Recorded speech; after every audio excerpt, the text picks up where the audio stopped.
আমি যখন আলিমে স্ট্যান্ড করলাম, ওই সময়কার তো মোবাইল ছিল না, ইন্টারনেট ছিল না। সিলেট এআই সেন্টার ছিল।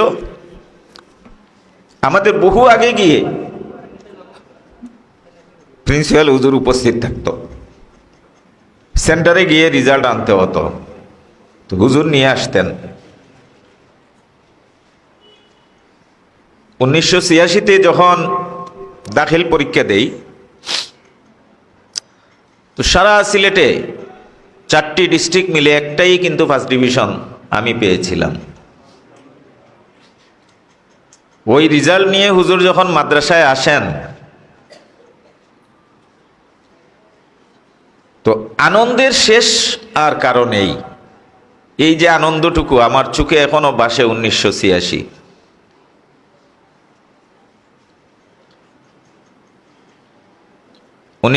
ইংরেজিতে যখন আলিম পরীক্ষায় সারা বাংলাদেশে মাত্র 57 জন প্রথম বিভাগ পেয়েছিল, আমি সম্মিলিত মেধা তালিকায় 17তম হয়েছিলাম। 90-তে ফাজিল পরীক্ষায় সম্মিলিত মেধা তালিকায় আমি 7ম হয়েছিলাম। তো রেজাল্ট নিয়ে মাদ্রাসায় এসে আমি দেখলাম আমাদের শ্রদ্ধেয় তেলিকুনি হুজুর এবং আমার শ্রদ্ধেয় হামজাহুরি হুজুর বাদ জোহর শত শত শিক্ষার্থীদের নিয়ে ওনারা আনন্দ মিছিল করছেন। এই যে আবেগ, এই যে শিক্ষার্থীদেরকে অন্তর দিয়ে ধারণ করার একটা শিক্ষা, আমি সেটা উনাদের থেকে শিখেছি। মহান রাব্বুল আলামিনের শুকরিয়া যে আল্লাহ আমাকে একটি পরিচয় দিয়েছেন এবং সেই পরিচয়ের সূত্র ধরে আপনারা একটি উপলক্ষ পেয়েছেন।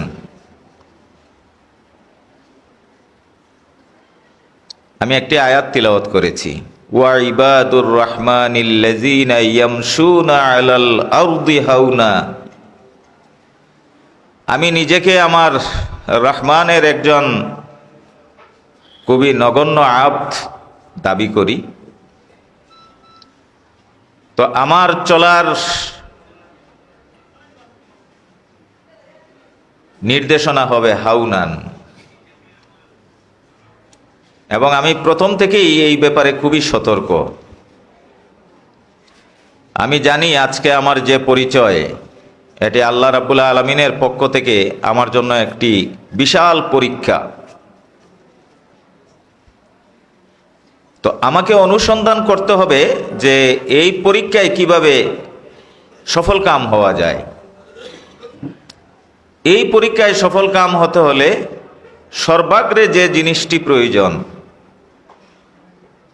সেটি হলো যে আল্লাহর প্রিয় যে বান্দারা আছেন তাদের ঐকান্তিক দোয়া কামনা করা এবং দোয়া পাওয়া।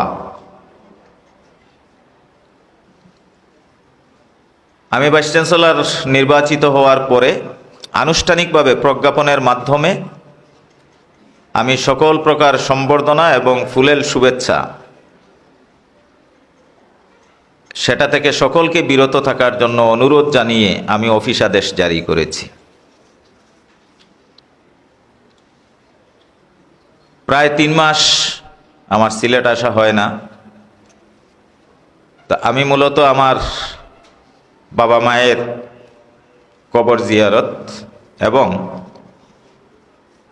গতকালকে একটি অনুষ্ঠানে আমি অ্যাটেন্ড করেছিলাম, আল্লামা সুডা সাহেব কিবলা সেখানে ছিলেন। সেটা একটা কৃতজ্ঞতা প্রকাশ করার জন্য। আর আজকের এই অনুষ্ঠানে আমি উপস্থিত হয়েছি নিজের শিকড়ের যে অস্তিত্ব, সেই অস্তিত্বকে জানান দেওয়ার জন্য। আমি সম্বর্ধনা নিতে আসিনি, আমি এসেছি আপনাদের দোয়া নিতে। সঙ্গত কারণে এই ভাইস চ্যান্সেলরদের মধ্যে আবার স্টেপ আছে। তো তা আলহামদুলিল্লাহ আপনাদের দোয়ায় আমি প্রথম 1-2 জনের মধ্যেই আছি। তো সঙ্গত কারণেই আমাদের ঢাকার বাহিরে আসতে হলে মাননীয় প্রধানমন্ত্রী রাষ্ট্রপতির অনুমোদন নিয়েই আসতে হয়। মন্ত্রণালয় থেকে আমাকে প্রোটোকল দেওয়ার জন্য অলরেডি ডিসি এবং এসপি অফিসে চিঠি দেয়া হয়েছে। আমার সাথে এসপি মহোদয় যোগাযোগ করেছে। আমি বলেছি যে আমাকে প্রোটোকল আপনি কোন জায়গায় দিবেন? যেখানে আমার জন্ম হয়েছে, আমি বেড়ে উঠেছি, ওই জায়গায় তো আমার প্রোটোকল নেয়ার কিছু নেই। এখানে আমার প্রোটোকল তো আমার সুহৃদ যাদের দোয়ায় আমি আজকে এই পর্যায়ে এসেছি এবং সামনে এগিয়ে যাব, তো এখানে তো প্রোটোকল নেওয়া যাবে না। তো যাই হোক, আজকে অনেক কথা আসলে বলার ছিল। এখানে কথা বলতে গেলে আবেগ চলে আসে। এই মাদ্রাসায় 1976 সালে আমি আমার বাবার কুলে করে প্রথমে এসেছি। আমার শৈশব, কৈশোর, যৌবনের অনেকটা সময় আমি এই মাদ্রাসায় অতিবাহিত করেছি। আজকের যে বিল্ডিং, এই বিল্ডিং কিন্তু আগে এই অবয়বে ছিল না, এই বিল্ডিংয়েই ছিল। তো এই বিল্ডিংয়ে প্রতি সপ্তাহে শুক্রবার পরবর্তী 2 ঘন্টা বাদ জোহর হাফতাই জলসা হতো। এখন হয় কিনা আমি জানি না। এবং এই ব্যাপারে আমার হুজুর কিন্তু খুবই অ্যাক্টিভ ছিলেন। কেউ যেন অনুপস্থিত থাকতে না পারে। খতমে খাজেগান শেষ, সবাইকে এসে এখানে উপস্থিত হতেই হবে। এবং সেই হাফতাহি জলসাতে কেরাত, হামদ, নাত, উপস্থিত বক্তৃতা, বিষয়ভিত্তিক বক্তৃতা, অনেক ধরনের অনুশীলন হতো। আমি খুবই ছোট ছিলাম। আজকে এখানে দাঁড়িয়ে আমি স্মরণ করতে চাই আমার আরেক শ্রদ্ধেয় উস্তাজ আল্লামা তেলিকুনি হুজুরকে। হুজুর চেয়ারের উপরে আরেকটি ছোট্ট ওই যে বসে যেটাতে, ওইটা তুলে দিতেন, এরপরে আমাকে ওখানে উঠিয়ে দিতেন, কারণ মঞ্চে আমাকে দেখা যেত না। তো আলহামদুলিল্লাহ, এই জায়গায় দাঁড়িয়ে যে প্র্যাকটিসটুকু আমি করেছি এবং যেটুকু কথা বলার যোগ্যতা অর্জন করেছি, এর সূত্র ধরে আলহামদুলিল্লাহ আমি জাতীয় পর্যায়ে বক্তব্যে একাধিকবার প্রথম হয়েছি। আমি এই বক্তব্য এখান থেকে শিখতে পেরেছি বিদায় হাউস অফ কমন্সে আমি বক্তব্য দিয়েছি। আমি কাউন্সিল অফ হ্যামট্রামিকে বক্তব্য দিয়েছি। অনেক বিশ্ববিদ্যালয়ে তো দিয়েছি, দেশে বিদেশে অনেক জায়গায় বক্তব্য দিয়েছি। এই বক্তব্যটুকু আমি শিখেছি কিন্তু এই রুম থেকেই আমি শিখেছি। যেটুকু জানতে পেরেছি এই প্রতিষ্ঠান থেকেই কিন্তু জানার আমার সুযোগ হয়েছে। মাদ্রাসায় লেখাপড়া করেছি, নাহও এবং সরফ। আজকে আমাদের জাতির জন্য খুবই দুর্ভাগ্য যে মাদ্রাসা শিক্ষিতরা নাহও এবং সরফ জানে না। এই যে আমার ছোট ভাই সিরাজুল ইসলাম একটু সামান্য ইঙ্গিত করেছেন, আমাদের সময় নাহও এবং সরফের যে কম্পিটিশন এবং প্রতিযোগিতা হতো, এইটার সূতিকাগার ছিল এই মাদ্রাসা। তো আজকের এই মঞ্চে দাঁড়িয়ে আমি সর্বপ্রথম স্মরণ করতে চাই এই মাদ্রাসার প্রতিষ্ঠাতা মারহুম মাগফুর আল্লামা শতপুরি রহমতুল্লাহি আলাইহি।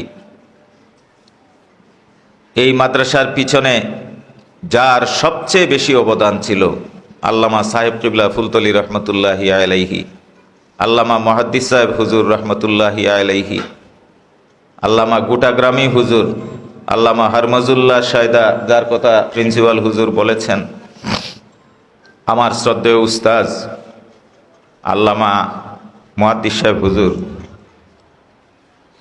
তেলিকুনি হুজুর,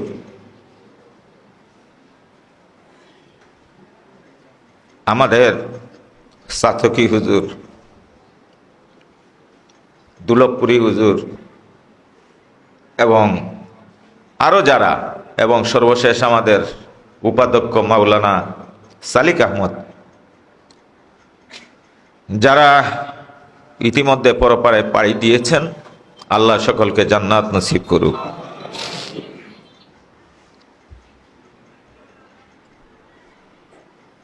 একটা জিনিস, আমি যখন আলিমে স্ট্যান্ড করলাম, ওই সময়কার তো মোবাইল ছিল না, ইন্টারনেট ছিল না। তা আমাদের প্রতিটা পরীক্ষায় সিলেট আইএ সেন্টার ছিল, আমাদের বহু আগে গিয়ে প্রিন্সিপাল হুজুর উপস্থিত থাকত।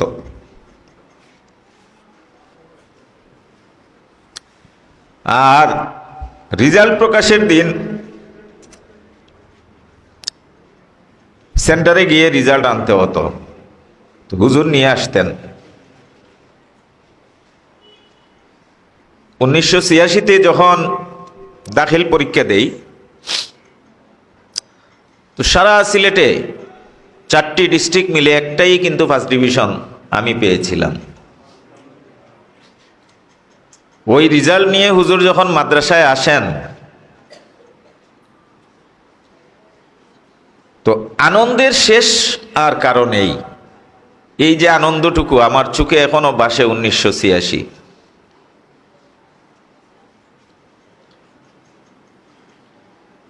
1988 ইংরেজিতে যখন আলিম পরীক্ষায় সারা বাংলাদেশে মাত্র 57 জন প্রথম বিভাগ পেয়েছিল,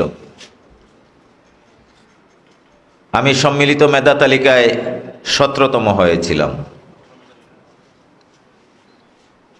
90-তে ফাজিল পরীক্ষায় সম্মিলিত মেধা তালিকায় আমি 7ম হয়েছিলাম। তো রেজাল্ট নিয়ে মাদ্রাসায় এসে আমি দেখলাম আমাদের শ্রদ্ধেয় তেলিকুনি হুজুর এবং আমার শ্রদ্ধেয় হামজাহুরি হুজুর বাদ জোহর শত শত শিক্ষার্থীদের নিয়ে ওনারা আনন্দ মিছিল করছেন। এই যে আবেগ,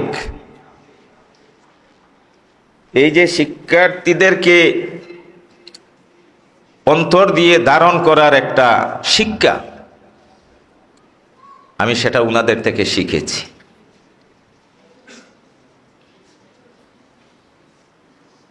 আজকে যদি ওনারা হায়াতে বেঁচে থাকতেন, না জানি অনেক খুশি হতেন।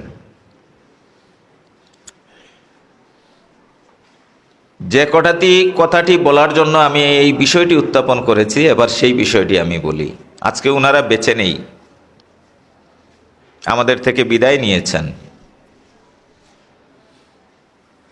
তো তাদের প্রতিনিধিত্ব হিসেবে যারা আমাদের অভিভাবকত্ব